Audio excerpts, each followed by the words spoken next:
ನಮಸ್ಕಾರ. ಆಟದ ಮಧ್ಯೆ ಡ್ರಿಂಕ್ ಟೈಮ್ ಅಂತಾರಲ್ಲ, ನೀರಿನ ಸಮಯ ಅಂತ ಹೇಳ್ಬಿಟ್ಟು ಆ ರೀತಿಯ ಕೆಲವು ದಿನಗಳ ಬಿಡುವಿನ ನಂತರ ಭಾರತದ ಪ್ರಜಾಪ್ರಭುತ್ವದ ಪ್ರಯೋಗ ಮತ್ತೆ ಪ್ರಾರಂಭ ಆಗ್ತಾ ಇದೆ. ಈಗ 3ನೇ ಹಂತದ ಮತದಾನಕ್ಕೆ ಈ ದೇಶದ 115 ಕ್ಷೇತ್ರಗಳು ತಯಾರಾಗ್ತಿದ್ದಾವೆ. ಏಪ್ರಿಲ್ 23ರಂದು 115 ಕ್ಷೇತ್ರಗಳಲ್ಲಿ 3ನೇ ಹಂತದ ಮತದಾನ ನಡೀತಾ ಇದೆ. ಇದರಲ್ಲಿ ಗುಜರಾತ್ನಲ್ಲಿ ಎಲ್ಲ 26 ಕ್ಷೇತ್ರಗಳು, ಕೇರಳದ ಎಲ್ಲ 20 ಕ್ಷೇತ್ರಗಳಲ್ಲಿ ಒಂದೇ ಹಂತದಲ್ಲಿ ಮತದಾನ ನಡೀತಾ ಇದ್ದರೆ, ಕರ್ನಾಟಕದಲ್ಲಿ 2ನೇ ಹಂತದ ಉಳಿದ 14 ಕ್ಷೇತ್ರಗಳಲ್ಲಿ ಮತದಾನ ನಡೀತಾ ಇದೆ. ಇನ್ನುಳಿದಂತೆ ಮಹಾರಾಷ್ಟ್ರ, ಅಸ್ಸಾಂ, ಛತ್ತೀಸ್ಗಢ ರಾಜ್ಯಗಳಲ್ಲಿ 3ನೇ ಹಂತದ ಮತದಾನ ನಡೀತಾ ಇದೆ. ಅದೇ ರೀತಿ ಮುಖ್ಯವಾಗಿ ಪ್ರತಿ ಚುನಾವಣೆ ಸಂದರ್ಭದಲ್ಲೂ ಚರ್ಚೆಗೊಳಗಾಗ್ತಿರುವಂಥ ರಾಜ್ಯವಾದ ಉತ್ತರ ಪ್ರದೇಶದಲ್ಲಿ 3ನೇ ಹಂತದ ಮತದಾನ ನಡೀತಾ ಇದೆ 10 ಕ್ಷೇತ್ರಗಳಲ್ಲಿ. ಈ ಬಾರಿ ಕರ್ನಾಟಕದಲ್ಲಿ ನಡೀತಿರುವಂಥ 2ನೇ ಹಂತದ ಮತ್ತು ಕಡೆ ಹಂತದ ಮತದಾನಗಳಲ್ಲಿ 14 ಕ್ಷೇತ್ರಗಳು ಸಂಪೂರ್ಣ ಮಧ್ಯ ಕರ್ನಾಟಕದಿಂದ ಉತ್ತರ ಕರ್ನಾಟಕ, ಹೈದ್ರಾಬಾದ್ ಕರ್ನಾಟಕದಲ್ಲಿ ನಡೀತಿರುವಂಥ ಮತದಾನ. ಇದರ ಬಗ್ಗೆ ಎಲ್ಲ ಸಮೀಕ್ಷೆಗಳು ಬರ್ತಾ ಇದ್ದಾವೆ. ಒಂದು ಕಾಲಕ್ಕೆ ಜನತಾ ಪಕ್ಷ, ಜನತಾದಳ, ಅದಕ್ಕೂ ಹಿಂದೆ ಕಾಂಗ್ರೆಸ್ನ ಒಂದು ಬೆಂಬಲಿಸಿದ್ದಂಥ ಈ ಉತ್ತರ ಕರ್ನಾಟಕ, ಹೈದ್ರಾಬಾದ್ ಕರ್ನಾಟಕದ, ಮಧ್ಯ ಕರ್ನಾಟಕದ ಕ್ಷೇತ್ರಗಳು ಕಳೆದ ಬಾರಿಯಿಂದ ಅಥವಾ 2009ರಿಂದ ಭಾರತೀಯ ಜನತಾ ಪಕ್ಷವನ್ನು ಬೆಂಬಲಿಸ್ತಿದ್ದಾವೆ. ಈ ಬಾರಿ ಅವರ ಒಲವು ನಿಲುವು ಯಾವ ಥರ ಇದೆ? ಇದು ಭಾಳ ಸಂಕೀರ್ಣವಾಗಿದೆ. ಮತ್ತೆ ಇದು ಜಾತಿ ಆಧಾರಿತವಾಗಿದೆ, ಸಂಪೂರ್ಣವಾಗಿ ಜಾತಿ ಆಧಾರಿತವಾಗಿಬಿಟ್ಟಿದೆ. ಅದು 17% ಪ್ರಮಾಣದ ಲಿಂಗಾಯತರೇ ಅಲ್ಲಿನ ಅಭ್ಯರ್ಥಿಗಳ ಭವಿಷ್ಯವನ್ನೇ ನಿರ್ಧರಿಸ್ತಾರೆ ಅನ್ನುವ ರೀತಿಯ ಒಂದು ಜಾತಿ ಆಧಾರಿತವಾಗಿ ಧ್ರುವೀಕರಣಗೊಂಡುಬಿಟ್ಟಿದೆ. ಇನ್ನುಳಿದಂತೆ ಮಧ್ಯ ಕರ್ನಾಟಕದ ತಳ ಸಮುದಾಯಗಳೇನಿದ್ದಾರೆ, ಅತಿ ಹಿಂದುಳಿದ ಜಾತಿಗಳು ಯಾವ ದಿಕ್ಕಿನಲ್ಲಿ ನಿರ್ಧರಿಸ್ತಾರೆ ಅನ್ನೋದಕ್ಕೆ ಅವರಿಗೆ ಅವಕಾಶಗಳೇ ಇಲ್ಲ. ಅವರ ನಿರ್ಧಾರಕ್ಕೆ ಸಹ ಅವಕಾಶ ಇಲ್ಲದಿರೋಂಥ ತಬ್ಬಲಿತನದಲ್ಲಿರೋದ್ರಿಂದ ಅದು ಆಟಕ್ಕುಂಟು ಲೆಕ್ಕಕ್ಕಿಲ್ಲವೆನ್ನೋ ರೀತಿಯಲ್ಲಿ ಆಗ್ತಾಯಿದೆ. ಅವರ ವೋಟ್ ಬೇಕು, ಬಟ್ ಅವರು ಚುನಾವಣೋತ್ತರ ನಂತರ ನಿರ್ಣಾಯಕ ಪಾತ್ರ ವಹಿಸುವುದಿಲ್ಲ. ಇದು ದುರಂತ. ಇದು ನೋಡಿ, 2ನೇ ಹಂತದ ಮತದಾನದಲ್ಲಿ ಈ ಪ್ರಜಾಪ್ರಭುತ್ವದಿಂದ ಎಲ್ಲ ಸವಲತ್ತುಗಳನ್ನು ಪಡೆದುಕೊಳ್ತಿರುವಂತಹ ಈ ಮಧ್ಯಮ ವರ್ಗ ಮತ್ತು ಮೇಲ್ವರ್ಗ ಮತದಾನ ಮಾಡೋದಿಲ್ಲ. ಆದರೆ ಈ ಪ್ರಜಾಪ್ರಭುತ್ವದಿಂದ ಯಾವುದೇ ಉಪಕಾರವಾಗದಿರುವಂಥ, ಪ್ರಜಾಪ್ರಭುತ್ವದ ಯಾವುದೇ ಸವಲತ್ತುಗಳು ಸಿಗದೇ ಇರುವಂತಹ, ಪ್ರಜಾಪ್ರಭುತ್ವದ ಹೆಚ್ಚಿನ ಈ ಸರ್ಕಾರದಿಂದ ಯಾವುದೇ ಸವಲತ್ತುಗಳು ದೊರಕದಿರುವಂತಹ ತಳ ಸಮುದಾಯಗಳು ಮತದಾನ ಮಾಡ್ತಾಯಿದ್ದಾವೆ. ಇದನ್ನು ನಾವು ಅರ್ಥೈಸೋದು ಹೇಗೆ ಅಂದು ಮತ್ತೆ ತಲೆ ಕೆರ್ಕೊಳ್ಬೇಕಾಗಿಲ್ಲ. ಇದು ಈಗಿನ ವೈರುಧ್ಯವೂ ಹೌದು. ಇದು ಹಾಗೆಯೇ ಮತ್ತೊಂದು ಬಲು ದೊಡ್ಡ ವೈರುಧ್ಯಗಳು ನಾವು ಕಾಣ್ತಿರೋದು ಉತ್ತರ ಪ್ರದೇಶದಲ್ಲಿ. ಈ ಬಾರಿ 3ನೇ ಹಂತದಲ್ಲಿ ನಡೀತಿರುವಂಥ ಕ್ಷೇತ್ರಗಳು ಪಶ್ಚಿಮ ಉತ್ತರ ಪ್ರದೇಶದ ಮುಂದುವರೆದ ಕ್ಷೇತ್ರಗಳಾಗಿದ್ದಾವೆ.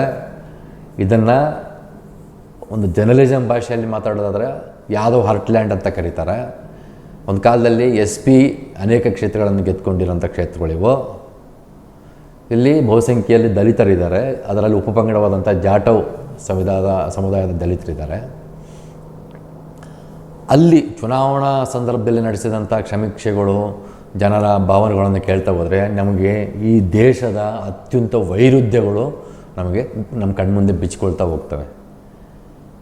ಮೊನ್ನೆ ತಾನೇ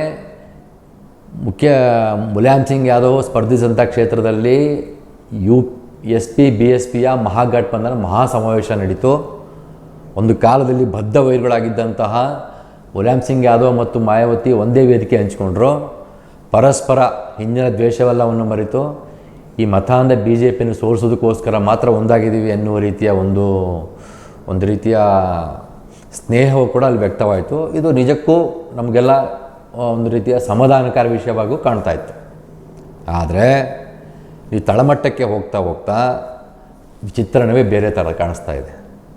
ಅನೇಕ ಗ್ರಾಮಗಳಲ್ಲಿ, ಅನೇಕ ಕ್ಷೇತ್ರಗಳಲ್ಲಿ ದಲಿತರು ತೀರಾ ಗೊಂದಲಗೊಂಡಿದ್ದಾರೆ, ಕಾರ್ಯಕರ್ತರು ಗೊಂದಲಗೊಂಡಿದ್ದಾರೆ. ಅನೇಕ ದಲಿತ ಕುಟುಂಬಗಳು ಹೇಳ್ತಾ ಇರೋದು ಏನು ಅಂತಂದರೆ, ನಮ್ಮ ಮೇಲಿನ ಅಟ್ರಾಸಿಟಿ ದೌರ್ಜನ್ಯಗಳು ಎಸ್ ಪಿ ಆಡಳಿತದ ಇರೋ ಸಂದರ್ಭದಲ್ಲಿ ಆಗಿರೋಂಥಾಗಿದ್ದು. ಈಗ ನಾವು ಹೇಗೆ ಮತ್ತೆ ಆ ಪಕ್ಷಕ್ಕೆ ಆ ಸೈಕಲ್ ಗುರುತಿಗೆ ಮತ ಚಲಾಯಿಸ್ತೀವಿ ಅನ್ನುವ ಇನ್ನೂ ಅವರಲ್ಲಿನ ಗೊಂದಲಗಳು ಕಾಣೆಯಾಗಿಲ್ಲ. ಇನ್ನೂ ಕೆಲವು ಕಡೆ ಕ್ಷೇತ್ರಗಳ ದಲಿತರು ಹೇಳ್ತಾ ಇದ್ದಾರೆ, ನಾವು ಮೇಲ್ಜಾತಿಗಳು ಯಾರಿಗೆ ಮತದಾನ ಹಾಕಬೇಕಂತ ಹೇಳ್ತಾರೆ ಅವ್ರಿಗೆ ಮಾತ್ರ ಹಾಕ್ತೀವಿ. ಯಾಕೆಪ್ಪ ಅಂತಂದರೆ ನಾಳೆ ಅವ್ರಿಗೇನಾದರೂ ನಾವು ಅವರು ಸೂಚಿಸಿದ ಅಭ್ಯರ್ಥಿಗೆ ಮತದಾನ ಮಾಡದೆ ಹೋದರೆ ನಮ್ಮನ್ನು ಊರಿಂದ ಹೊರಗೆ ಹಾಕ್ತಾರೆ, ಏನು ಮಾಡಬೇಕು ಅಂತ ಇನ್ನೂ ಕೆಲವು ಕ್ಷೇತ್ರಗಳಲ್ಲಿ ದಲಿತರು ಕೇಳ್ತಾ ಇದ್ದಾರೆ. ಇನ್ನೂ ಕೆಲವು ಕ್ಷೇತ್ರಗಳಲ್ಲಿ ಮುಸ್ಲಿಮರು ಮತ್ತು ಚುನಾವಣೆ ಸಂದರ್ಭದಲ್ಲಿ ಯಾವ ರೀತಿಯ ಗೊಂದಲಕ್ಕೂ ಒಳಗಾಗೋದು ಬೇಡ ಅಂತ ಹೇಳ್ಬಿಟ್ಟು ಊರನ್ನೇ ತೊರೆದು ಹೋಗ್ತಾ ಇದ್ದಾರೆ. ಇದು ಇವತ್ತಿನ ಭಾರತದ ಒಂದು ಚಿತ್ರಣ. ಇದಕ್ಕೆ ಚುನಾವಣೆ ನಂತರ ಪರಿಹಾರ ಇದೆಯಾ ಅಂದರೆ ಯಾವ ಪರಿಹಾರಗಳು ಕೂಡ ಕಾಣ್ತಾ ಇಲ್ಲ. ನಾವು ಈ ಬಿಕ್ಕಟ್ಟನ್ನು, ದಲಿತರು ಮತ್ತು ಮುಸ್ಲಿಮರ ಈ ಬಿಕ್ಕಟ್ಟನ್ನು ಅರ್ಥ ಮಾಡ್ಕೊಳ್ದೆ ಹೋದರೆ ಚುನಾವಣೋತ್ತರ ಸಂದರ್ಭದಲ್ಲಿ ಸಹ ಒಂದು ವೇಳೆ ಬಿ ಜೆ ಪಿ ನೇತೃತ್ವದ NDA ಬರದೇ ಹೋದರೂ ಸಹ ಈ ಬಿಕ್ಕಟ್ಟಿಗೆ ನಮಗೆ ಪರಿಹಾರಗಳು ನಾವು ಕಂಡುಕೊಳ್ದೆ ಹೋದರೆ ಮತ್ತೊಂದು ದುರಂತ ನಮಗೆ ಕಾದಿದೆ. ಯಾಕೆ ದಲಿತರು ಪದೇ ಪದೇ ಹಿಂಜರಿತಾ ಇದ್ದಾರೆ? ಆ ಫ್ಯೂಡಲಿಸಮ್ ವ್ಯವಸ್ಥೆಯಿಂದ ನರಳಿದಂಥ ದಲಿತರಿಗೆ ಎಲ್ಲವೂ ಒಂದೇ ರೀತಿ ಕಾಣ್ತಾ ಇರೋದು ಯಾಕೆ? ಇದು ನಮ್ಮ ಕರ್ನಾಟಕದಲ್ಲಿ ಮೊದಲನೇ ಹಂತ ಚುನಾವಣೆಯಲ್ಲಿ ಹಾಸನ ಮತ್ತು ಮಂಡ್ಯದಲ್ಲಿನ ನಡೆದಿದ್ದು ಇದೇ ವಿದ್ಯಮಾನನೇ. ಹಾಸನದ ಹಿಂದೂ ತಳ ಸಮುದಾಯಗಳಿಗೆ ಭಾಳ ಬಿಕ್ಕಟ್ಟಿತ್ತು. ಅವರಿಗೆ BJPಯನ್ನು ಸೋಲಿಸಬೇಕಾಗಿತ್ತು. ಆದರೆ ತಮ್ಮನ್ನು ಫ್ಯೂಡಲಿಸಮ್ನಲ್ಲಿ ಶೋಷಣೆ ಮಾಡಿದಂತಹ JDS ಅನ್ನು ಬೆಂಬಲಿಸಲಿಕ್ಕೆ ಅವ್ರಿಗೆ ಇಷ್ಟ ಇರಲಿಲ್ಲ. ಈ ಬಿಕ್ಕಟ್ಟನ್ನು ನಾವು ಅರ್ಥ ಮಾಡ್ಕೋಬೇಕು. ಒಂದು ಕಾಲದಲ್ಲಿ ಚುನಾವಣಾ ಪೂರ್ವ ಸಂದರ್ಭದಲ್ಲಿ ಈ RSS ಮತ್ತು BJP ಕೋಮುಗಲಭೆಗಳನ್ನು ಹುಟ್ಟಾಕ್ತಾಯಿತ್ತು, ಮತೀಯ ಹಿಂಸೆಗಳನ್ನು ಹುಟ್ಟಾಕ್ತಾಯಿತ್ತು, ಧ್ರುವೀಕರಣ ಮಾಡ್ತಾಯಿತ್ತು ಧರ್ಮದ ಆಧಾರದಲ್ಲಿ. ಆ ಮೂಲಕ ಜನರ ಭಾವನೆಗಳನ್ನು ಕೆಳಿಸಿ ಹಿಂದೂ ರಾಷ್ಟ್ರದ ಪರಿಕಲ್ಪನೆಯನ್ನು ತುಂಬಿ ಎಷ್ಟು ಸಾಧ್ಯವೋ ಅಷ್ಟು ನಂತರದ ವರ್ಷಗಳ ಚುನಾವಣೆಯಲ್ಲಿ ಅದರ ಲಾಭ ಪಡ್ಕೊಳ್ಳೋಕ್ಕೆ ನೋಡ್ತಾ ಇತ್ತು. ಆಗ ಅದನ್ನು ಗುಪ್ತ ಕಾರ್ಯಸೂಚಿ ಅಂತ ಕರಿತಾ ಇದ್ವಿ.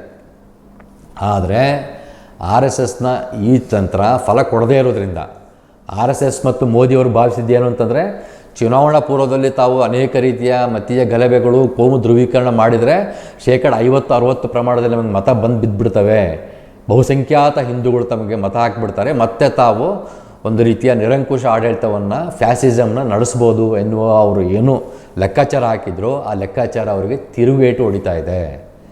ಬಹುಸಂಖ್ಯಾತ ಹಿಂದೂಗಳು ಅವರ ಈ ಧ್ರುವೀಕರಣಕ್ಕೆ ಬೆಂಬಲಿಸ್ತಾ ಇಲ್ಲ.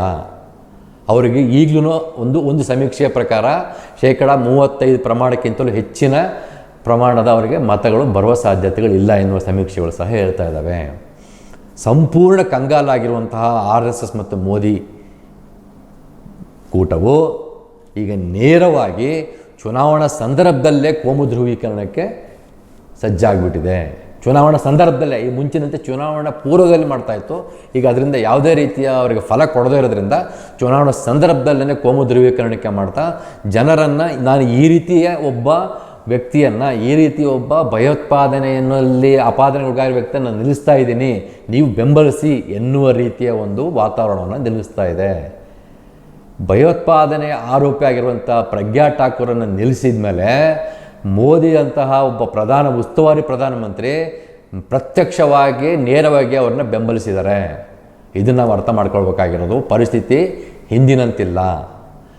ಈ ಹಿಂದೆ ನಾವು ಧ್ರುವೀಕರಣ ಬಗ್ಗೆ ಮಾತಾಡ್ತಾ ಇದ್ವಿ, ಮತಗಳ ಧ್ರುವೀಕರಣದ ಬಗ್ಗೆ ಮಾತಾಡ್ತಾ ಇದ್ವಿ, ಧರ್ಮದ ಧ್ರುವೀಕರಣ ಬಗ್ಗೆ ಮಾತಾಡ್ತಾ ಇದ್ವಿ. ಈಗಿನ ಧ್ರುವೀಕರಣ ಮತ್ತೊಂದು ರೀತಿಗೆ ಹೋಗ್ತಾ ಇದೆ. ಇದು ಸಂಪೂರ್ಣವಾಗಿ ಒಂದು ತಾರ್ಕಿಕ ಅಂತ್ಯಕ್ಕೆ ಮುಡ್ತಾ ಇದೆ. ಡೂ ಆರ್ ಡೈ ಎನ್ನುವ ಅಂತ್ಯಕ್ಕೆ ಅವ್ರು ತೊಗೊಂಡು ಹೋಗ್ತಾ ಇದ್ದಾರೆ.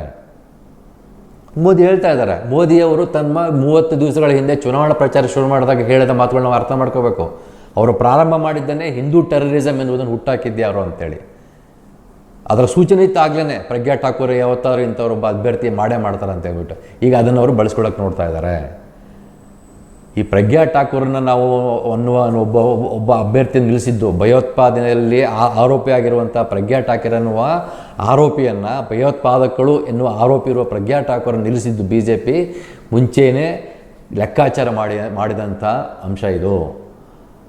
ಹೌದು, ಕೇವಲ ಒಬ್ಬ ದಿಗ್ವಿಜಯ್ ಸಿಂಗ್ನ ಸೋಲಿಸೋದಕ್ಕಾಗಲಿ ಅಲ್ಲ, ಇದು ಠಾಕೂರ್ ವರ್ಸಸ್ ಠಾಕೂರ್ ಅಲ್ಲ. ಇದನ್ನು ನಾವು ತಪ್ಪಾದಕ್ಕೆ ತೆರಳಬಾರ್ದು. ಅಥವಾ ಈಗ BJP ಮುಜುಗರಕ್ಕೆ ಒಳಗಾಗ್ತಾ ಇದೆ ಪ್ರಜ್ಞಾ ಠಾಕೂರ್ ಅವರ ಈ ಹೇಳಿಕೆಗಳಿಂದ ಅನ್ನೋದು ಸುಳ್ಳು. ಅವ್ರಿಗೆ ಗೊತ್ತಿತ್ತು ಈಕೆ ಈ ರೀತಿ ಮಾತಾಡ್ತಾಳೆ ಅಂತೇಳಿ. ಇದು ನಾವು ದುರಂತಗಳನ್ನ ನಾವು ಇಲ್ಲಿಂದ ಶುರುವಾಗುತ್ತೆ. ಮತ್ತೊಂದು ರೀತಿಯ ದುರಂತಗಳು. ಬಿ ಜೆ ಪಿ ಇಡೀ ದೇಶವನ್ನೇ ಈ ಮೂಲಕ ನಾನು ಒಬ್ಬ ಭಯೋತ್ಪಾದಕ ಆರೋಪಿಯನ್ನು ನಿಲ್ಲಿಸ್ತಾ ಇದ್ದೀನಿ, ನೀವು ಮತದಾನ ಮಾಡಿ ಎಂದು ಹೇಳ್ತಾ ಇದೆ. ಇಲ್ಲಿ ಒಂದು ವೇಳೆ 30% 31% ಮತಗಳನ್ನು ಪಡೆದು ಹಿಂದಿನಂತೆ ಬಿ ಜೆ ಪಿ ಮತ್ತು ಅಧಿಕಾರಕ್ಕೆ ಬಂದರೆ ಅದಕ್ಕೆ ಇಡೀ ಭಾರತದ ಬೆಂಬಲ ಸಿಕ್ಕಂತೆಯೇ ಅರ್ಥ ಕೊಟ್ಬಿಡುತ್ತೆ. ಇದು ದುರಂತ. ಯಾಕಂದರೆ ಇಲ್ಲಿನ ಚುನಾವಣೆ ವ್ಯವಸ್ಥೆ ಇರೋದೇ ಆ ರೀತಿ. ಇದು ಫಸ್ಟ್ ಪಾಸ್ಟ್ ಸಿಸ್ಟಮ್ ವ್ಯವಸ್ಥೆ ಇರೋದ್ರಿಂದ ಇಲ್ಲಿ ಒಂದು ಓಟುನ ವ್ಯತ್ಯಾಸವೇ ಒಬ್ಬ ಅಭ್ಯರ್ಥಿಯ ಗೆಲುವಿಗೆ ಕಾರಣವಾಗಿರೋದ್ರಿಂದ ಒಂದು ಪಕ್ಷ ಅಥವಾ ಮೋದಿ ಅಥವಾ RSSಗೆ 32% ಮತ ಬೆಂಬಲ ದೊರಕಿಯೂ ಅದು ಅಧಿಕಾರಕ್ಕೆ ಬರುವ ಸಾಧ್ಯತೆಗಳಿರೋದ್ರಿಂದ ಅದು ಉಳಿದ 60% ಜನರ ಬೆಂಬಲವೂ ಸಿಕ್ಕಿದನ್ನುವ ಒಂದು ಪರೋಕ್ಷ ಅರ್ಥದಲ್ಲಿನೇ ಭಯೋತ್ಪಾದಕೆಯ ಒಬ್ಬಳನ್ನು ನಾವು ಗೆಲ್ಲಿಸಿದ್ವಿ ಎನ್ನುವ ಅರ್ಥವೂ ಬರುತ್ತೆ. ಮೋದಿ ಮತ್ತು RSS ಮಾಡಕ್ಕೆ ಹೊರಟಿರೋದು ಇದನ್ನೇ. ನೀವು ಗೆಲ್ಲಿಸಿದಾರೆ ಒಬ್ಬ ಭಯೋತ್ಪಾದಕಿ ಆರೋಪಿ ಏನಂತಂದರೆ ಮುಂದಿನ ದಿನಗಳಲ್ಲಿ ಈ ಥರದ ಅಭ್ಯರ್ಥಿಗಳನ್ನ ನಿಲ್ಲಿಸ್ತಾ ಹೋಗ್ತೀವಿ. ದೇಶ ಗೋಳ್ವಲ್ಕರ್ ಮತ್ತು ಸಾವರ್ಕರ್ ಏನೋ 70 ವರ್ಷಗಳಿಂದ ಕನಸಿದ್ರಲ್ಲ, ಹಿಂದೂ ರಾಷ್ಟ್ರ, ಅಖಂಡ ರಾಷ್ಟ್ರ, ಮಾತೃಭೂಮಿ, ಪಿತೃಭೂಮಿ ಎಲ್ಲವೂ ಈಗ ಕ್ರಮೇಣ ಈ ಪ್ರಜ್ಞಾ ಠಾಕೂರ್ ಅನ್ನುವ ಒಂದು ಸಾಂಕೇತಿಕವಾಗಿ ಸಾಕಾರಗೊಳ್ಳುವ ಒಂದು ಸೂಚನೆಗಳು ಕಾಣ್ತಾ ಇದ್ದಾವೆ. ಇಂಥದ್ದಕ್ಕೂ ಈ ಥರ ಇದ್ದರೆ ಮತ್ತೊಂದು ಕಡೆಗೆ ಮಹಾಗಠಬಂಧನಲ್ಲಿ ಹೊಂದಾಣಿಕೆ ಮಾಡಿಕೊಂಡಿರುವಂಥ ಪ್ರಾದೇಶಿಕ ಪಕ್ಷಗಳಲ್ಲಿ ಅಂತಹ ನಾವು ತೀರಾ ಮನಸೋ ಇಚ್ಛೆ ಬಯಸುವಂಥ ಅನೇಕ ಯಾವ ರೀತಿಯ ಗುಣಗಳು ಕಾಣ್ತಾ ಇಲ್ಲ. ಅಲ್ಲಿ ಕೌಟುಂಬಿಕ ರಾಜಕಾರಣ ಇದೆ, ಭ್ರಷ್ಟಾಚಾರ ಇದೆ, ಫ್ಯೂಡಲಿಸಮ್ ಇದೆ, ಜಾತೀಯತೆ ಇದೆ. ಅದು ಆ ಕಡೆಗೆ ಹರಿದೆಂಚು ಹೋಗ್ತದೆ. ಅಲ್ಲಿ ಕೇವಲ ಮೋದಿ ವಿರೋಧಿ ಘಟಬಂಧನ ಆಗಿ ಉಳ್ಕೊಂಡ್ಬಿಟ್ಟಿದೆ. ಇವೆರಡರ ಮಧ್ಯೆ ಈಗ ಎಚ್ಚೆತ್ತುಕೊಂಡಂತೆ ಕಾಣ್ತಿರುವ ಕನಿಷ್ಠ ಒಂದು ಸಮಾಜವಾದದ ನುಡಿಗಟ್ಟಿನಲ್ಲಿ ಮಾತಾಡ್ತಿರುವ ತೋರಿಕೆಗಾದರೂ ಸಹಿ ಕಾಂಗ್ರೆಸ್ಸು ಕಳೆದೋಗ್ಬಿಟ್ಟಿದೆ. ತನ್ನ ದುರ್ಬಲ ಸಂಘಟನೆಯ ಕಾರಣಕ್ಕೆ, ದುರ್ಬಲ ಕಾರ್ಯಕರ್ತರ ಸಂಘಟನೆಯ ಕಾರಣಕ್ಕೆ, ಪಕ್ಷವೇ ದುರ್ಬಲಗೊಂಡಿರೋ ಕಾರಣಕ್ಕೆ ಕಾಂಗ್ರೆಸ್ಸು ಕಳೆದೋಗ್ಬಿಟ್ಟಿದೆ. ಇವೆರಡರ ನಡುವೆ ಈ ಮಹಾಗಠಬಂಧನ್ಗೂ ಕಾಂಗ್ರೆಸ್ ಬೇಕಾಗಿಲ್ಲ, ಅದನ್ನು ನಾವು ಅರ್ಥ ಮಾಡ್ಕೋಬೇಕು. ಹೀಗಾಗಿ ಈ 3ನೇ ಹಂತದ ಚುನಾವಣೆ, ಮುಂದಿನ ಹಂತದ ಚುನಾವಣೆಗಳು ಬಹಳ ನಿರ್ಣಾಯಕ ಆಗ್ತವೆ. ಈ ಪ್ರಜ್ಞಾ ಠಾಕೂರ್ ಅನ್ನೋದು ಕೇವಲ ಒಂದು ಸಾಂಕೇತಿಕವಾಗಿ ನಮ್ಮ ಮುಂದೆ ನಿಲ್ಸ್ಕೊಳ್ತಾರೆ ಅಷ್ಟೇ, ಕೇವಲ ಒಂದು ಸಾಂಕೇತಿಕವಾಗಿ. ಇದರ ಅರ್ಥ ಮುಂದಿನ ದಿನಗಳಲ್ಲಿ ಹಿಂದೂ ರಾಷ್ಟ್ರ ಅನ್ನೋದಾಗಲಿ, ಮಾತೃಭೂಮಿ, ಪಿತೃಭೂಮಿ ಅನ್ನೋದಾಗಲಿ ತನ್ನದೇ ಆದ ರೀತಿಯ ಸ್ವರೂಪಗಳು ಪಡ್ಕೊಳ್ತಾ ಹೋಗ್ತವೆ. ಇವತ್ತು ಭಾರತೀಯರು ಎನ್ನುವ ಹೆಸರಿನಲ್ಲಿ ಒಂದು ಯುವಜನತೆ ನೋಡಿ, ಯಾಕೆ ಯುವಜನತೆ ತಮ್ಮಲ್ಲಿ ನಿರುದ್ಯೋಗ ಇದ್ದರೂ ಸಹ, ತಮ್ಮಲ್ಲಿ ಉದ್ಯೋಗ ಸಿಗದೇ ಸಹ ಒಂದು ಅಷ್ಟೇ ವೋಟರ್ಸ್ ಈಗಿನ ಸಮೀಕ್ಷೆ ಪ್ರಕಾರ ಮೋದಿ ಬೆಂಬಲ ಉಳ್ಕೊಂಡ್ಬಿಟ್ಟಿದ್ದಾರೆ. ಅರ್ಥ ಮಾಡ್ಕೋಬೇಕಾಗಿದೆ ನಾವು. ಇದೇ ಪ್ರಜ್ಞಾ ಠಾಕೂರ್ ರೀತಿಯ ಘಟನೆಗಳು ನಡೀತಾ ಹೋದರೆ, ಇದೇ ರೀತಿ BJP ನಿರ್ಲಜ್ಜದಿಂದ ಅತ್ಯಂತ ಕೀಳು ಮಟ್ಟದ ರಾಜಕಾರಣ ಮಾಡ್ತಾ ಹೋದರೆ ಯುವಜನತೆ ಮತ್ತೊಮ್ಮೆ ಇಂಟಾಕ್ಸಿಕೇಷನ್ ಆಗಲ್ಲ ಅನ್ನೋ ಯಾವ ಗ್ಯಾರಂಟಿ ನಮ್ಮ ಮುಂದೆ ಇಲ್ಲ. ಇದು ಚುನಾವಣೆ ಎನ್ನುವುದು ಒಂದು ನೆಪವಾಗಿ ಉಳ್ಕೊಳ್ಳುತ್ತೆ.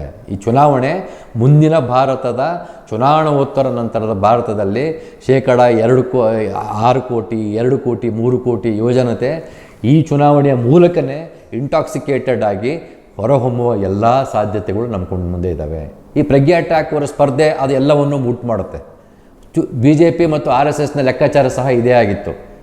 ತನ್ನ ಎಲ್ಲ ಅಸ್ತ್ರಗಳು ವಿಫಲಗೊಳ್ತಾ ಹೋದಾಗ ಅದರಲ್ಲಿ ಕೊನೆಯ ಒಂದು ಅಸ್ತ್ರ ಪ್ರಯೋಗಿಸ್ತಾ ಇದೆ. ಅದು ಆ ಮೂಲಕ ಒಂದು ಇಂಟಾಕ್ಸಿಕೇಷನ್, ಎಸ್ ಪ್ರಜ್ಞಾ ಠಾಕೂರ್ನ ನೀವೆಲ್ಲ ಬೆಂಬಲಿಸಿದ್ದೀರಿ ಅಂದರೆ ಇಡೀ ಭಾರತ ಬೆಂಬಲಿಸಿದೆ ನೋಡಿ ಎನ್ನುವ ಒಂದು ಅರ್ಥ ಮೂಡ್ತಾ ಇದೆ.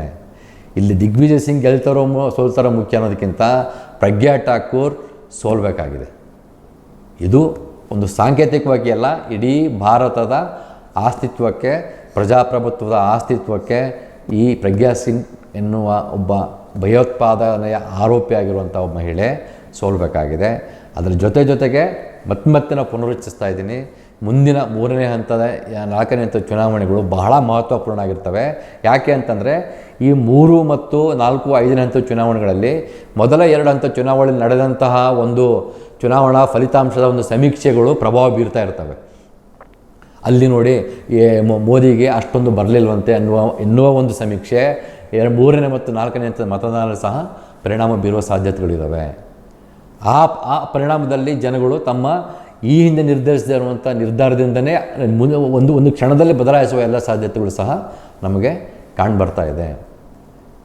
ಈ ಅರ್ಥದಲ್ಲಿ 3ನೇದು ಮತ್ತು 4ನೇದು 2 ಹಂತಗಳು ನಡೆಯುವ ಮುಂದಿನ ಮತದಾನಗಳು ಬಹಳ ನಿರ್ಣಾಯಕ ಆಗ್ತವೆ ಎಂದು ನಾನು ಹೇಳಲಿಕ್ಕೆ ಇಷ್ಟಪಡ್ತಾ ಇದ್ದೀನಿ. ಮತ್ತೆ ನಮ್ಮ ಮುಂದೆ ಪ್ರಜಾಪ್ರಭುತ್ವ ಆಸ್ತಿದಲ್ಲಿ ಉಳಿಯಬೇಕೋ ಉಳಿಬಾರ್ದೋ ಎನ್ನುವ ಆಯ್ಕೆ ಸಹ ನಮ್ಮ ಕೈಯಲ್ಲಿರೋದ್ರಿಂದ ನಾವು ಎಚ್ಚರಿಕೆಯಿಂದ ನಮ್ಮ ಆಯ್ಕೆಯನ್ನು ಮಾಡಬೇಕು ಅಂತ ನಾನು ಹೇಳೋಕ್ಕೆ ಇಷ್ಟಪಡ್ತಾ ಇದ್ದೀನಿ.